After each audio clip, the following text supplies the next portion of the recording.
제가 어렸을 때 이야기를 먼저 잠깐 나누고자 합니다. 명절, 특히 설날은 많은 친척들이 함께 모여 북적북적한 분위기였습니다.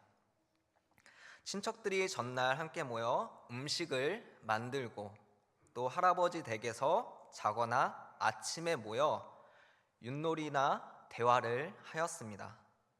오랫동안 못 봤던 친척들을 만나 함께 시간을 나누니 좋았고, 또한 맛있는 음식을 먹으니 좋았습니다.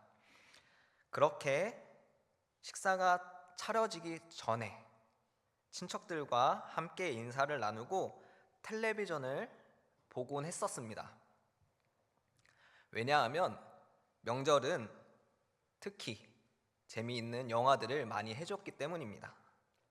그중 명절이면 항상 해주던 영화들이 있었습니다. 제 기억에는 황비용 시리즈였던 것 같습니다. 그래서 그것을 보며 이제 재미있게 보았고, 그 안에서 이제 내용들을 보면 큰 스승이 있고 그를 따르는 무리들이 있었습니다.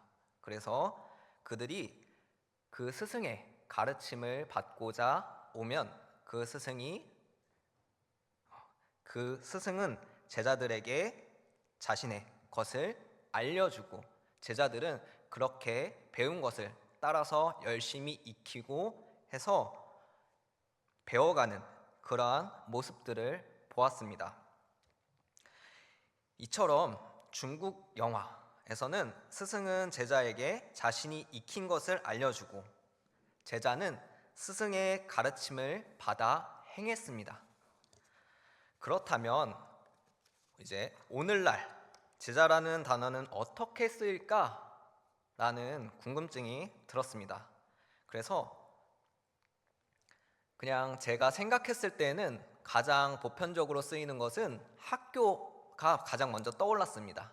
그래서 선생님과 학교에서 배우는 아이들을 스승과 제자라고 이야기하고, 그것이 가장 먼저 떠올랐습니다.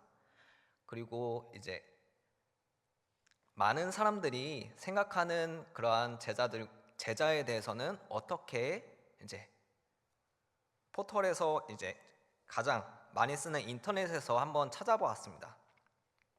그래서 저는 네이버에서 제자를 검색해 보니 두 가지의 뜻이 나왔습니다.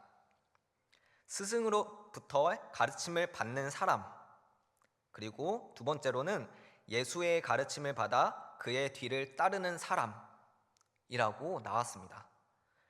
그래서 저는 이 두 번째 단어의 뜻은 그냥 많은 사람들이 보는 인터넷이기 때문에 나와 있지 않을 것이라고 생각했는데, 이렇게 나와 있어 처음에 놀랐습니다.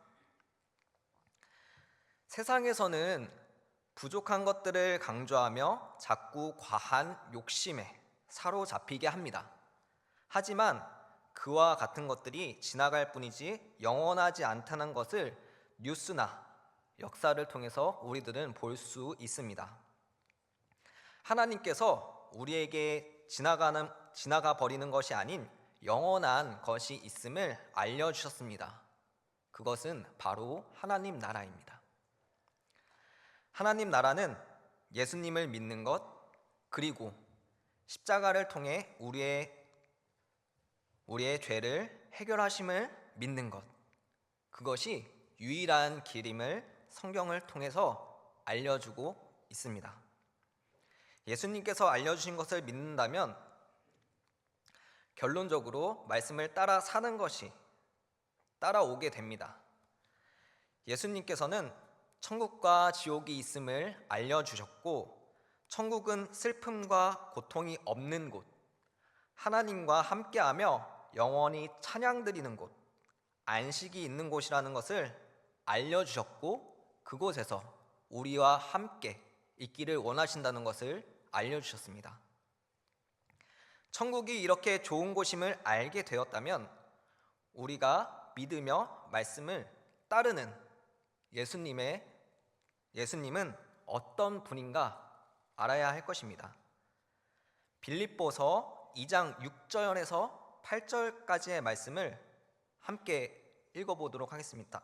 빌립보서 2장 6절에서 8절까지의 말씀입니다. 함께 찾아보도록 하겠습니다.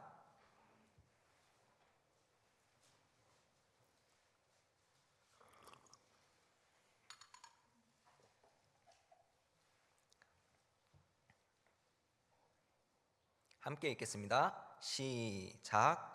그는 근본 하나님의 본체시나 하나님과 동등됨을 취할 것으로 여기지 아니하시고 오히려 자기를 비워 종의 형체를 가지사 사람들과 같이 되셨고 사람의 모양으로 나타나사 자기를 낮추시고 죽기까지 복종하셨으니 곧 십자가의 죽으심이라. 아멘. 네. 예수님은 하나님의 본체이지만 사람들과 같이 되셨다고 말씀합니다. 그리고 또한 죽기까지 복종하셨다고 말씀합니다. 예수님의 죽음은 모든 하나님을 믿는 사람, 바로 우리들의 죄를 용서하기 위해서입니다. 그렇게 우리의 모든 죄는 예수님의 십자가 사건으로 인해서 속량받았습니다. 우리가 죽어야 할 죄인이지만 예수님의 십자가로 죄 용서를 받은 것입니다. 우리는 독생자 예수님을 보내셔서 용서해 주신 것, 그 은혜에 감사하여 하나님의 말씀에 따라 살고자 하는 자들입니다. 오늘 말씀에 하나님 본체이신 예수님께서 제자들에게 말씀하십니다. 서로 사랑하라. 내가 너희를 사랑한 것 같이 너희도 서로 사랑하라. 예수님께서는 제자들과 함께 동행하시며 약 3년 정도 사역하셨습니다. 그동안 제자들과 함께 먹고 마시며 말씀을 전파하셨고 병자들을 고치셨으며 마음이 상한 자들을 위로하시고 회복해 하셨습니다. 그리고 말씀을 통해서 하나님의 백성들을 향한 사랑이 얼마나 큰지 증거하셨습니다. 그리고 오늘의 말씀의 시간 이후 더 큰 사랑은 사람들을 사랑하사 하나님의 본체이신 성자 예수님께서 십자가에 달리신 것, 그것이 가장 큰 사랑일 것입니다. 하지만 당시의 사람들은 예수님이 하나님의 본체이심을 알지 못했고 말씀하실 때에는 그렇게 증거하실지라도 믿지 못했었습니다. 그래서 예수님께서 죄가 사해졌다는 말씀을 해주시는 것을 보며 바리새인들은 분노하였습니다. 죄의 용서는 하나님의 고유한 권한으로 알고 있었고 그들에게는 자신들이 세워왔던 법들이 있었습니다. 그 법들을 파기하며 나에게 잘못한 자가 기도할 때 용서하라고 하는 모습을 보며 예수님에 대하여 트집을 잡고자 하였습니다. 마가복음 11장 중반절부터 보면 예수님과 대제사장, 서기관, 장로들이 함께 나와 예수님과 논쟁하는 것을 볼 수 있습니다. 그들은 예수님의 가르침과 행하는 것들이 다르기에 논쟁할 때 자신들이 가르치는 것과 다르기에 논쟁할 때 예수님에 대해서 더욱 인정할 수밖에 없었습니다. 자신들의 지식으로 예수님을 이길 수 없음을 알고 그 무리 중 바리새인과 헤롯 땅 인원들 중 뛰어난 사람들을 보내 소득에 관하여 세금을 정부에 내야 하는지 아니면 헌금으로 성전에 내야 하는지 질문하였습니다. 이는 양쪽에 함정이 있어 예수님을 공경에 빠뜨리고자 함이었습니다. 만약 교회에 헌금을 내야 한다면 정부에 신고하여 잡혀가도록, 그리고 만약에 정부에 내야 한다면 하나님의 말씀을 위반하는 아주 곤란한 질문이었습니다. 하지만 가이사의 것은 가이사에게, 하나님의 것은 하나님께 바치라는 말씀을 통해 그들 중 그 어느 누구도 반박할 수 없게 말씀해 주셨습니다. 그리고 부활 논쟁을 통해 사람으로서는 알 수 없는 것들을 답하심으로 예수님의 전지하심을 다시 한번 볼 수 있었습니다. 성경 마가복음 12장 28절로 31절까지의 말씀 함께 찾아보도록 하겠습니다. 마가복음 12장 28절로 31절까지의 말씀입니다.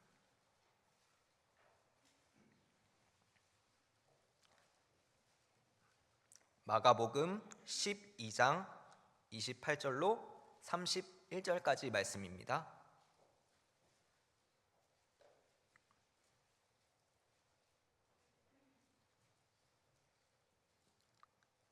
함께 읽겠습니다. 시작. 서기관 중 한 사람이 그들이 변론하는 것을 듣고 예수께서 잘 대답하신 줄 알고 나와 묻되 모든 계명 중에 첫째가 무엇이니까? 예수께서 대답하시되 첫째는 이것이니 이스라엘아 들으라. 주 곧 우리 하나님은 내 마음을 다하고 목숨을 다하고 뜻을 다하고 힘을 다하여 주 너의 하나님을 사랑하라 하신 것이요. 둘째는 이것이니 내 이웃을 내 자신과 같이 사랑하라 하신 것이라. 이보다 더 큰 계명이 없느니라. 아멘.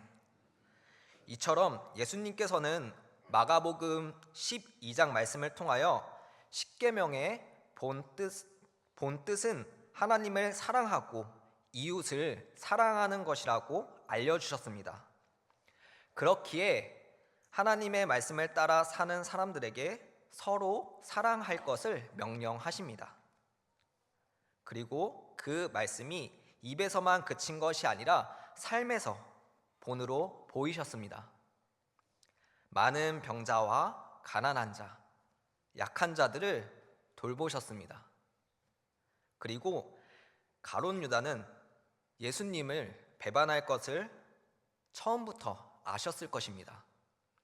하지만 내치지 않으셨었고 마지막 만찬 때에는 이미 실행에 옮기고 있음을 아셨습니다. 하지만 만찬을 진행하셨습니다. 하나님의 사람들을 향한 사랑이고 계획이기 때문입니다. 서기관의 질문은 십계명 중 가장 중요한 것이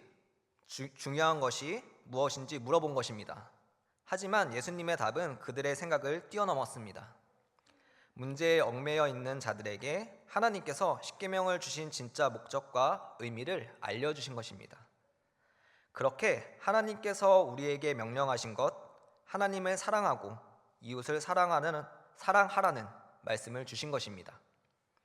이렇게 계명을 주시며 35절 말씀에 너희가 서로 사랑하면 모든 사람이 너희가 내 제자인 줄 안다고 말씀하셨습니다. 예수님께서 하신 모든 사역들은 사람들을 사랑하시기에 하신 것들입니다.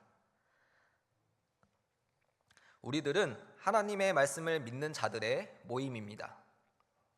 그리고 하나님께서 예수님을 통해 우리들의 죄를 용서하셨음을 믿기에 감사하며 예수님의 말씀에 따라 살기 위하여 노력하는 자들입니다.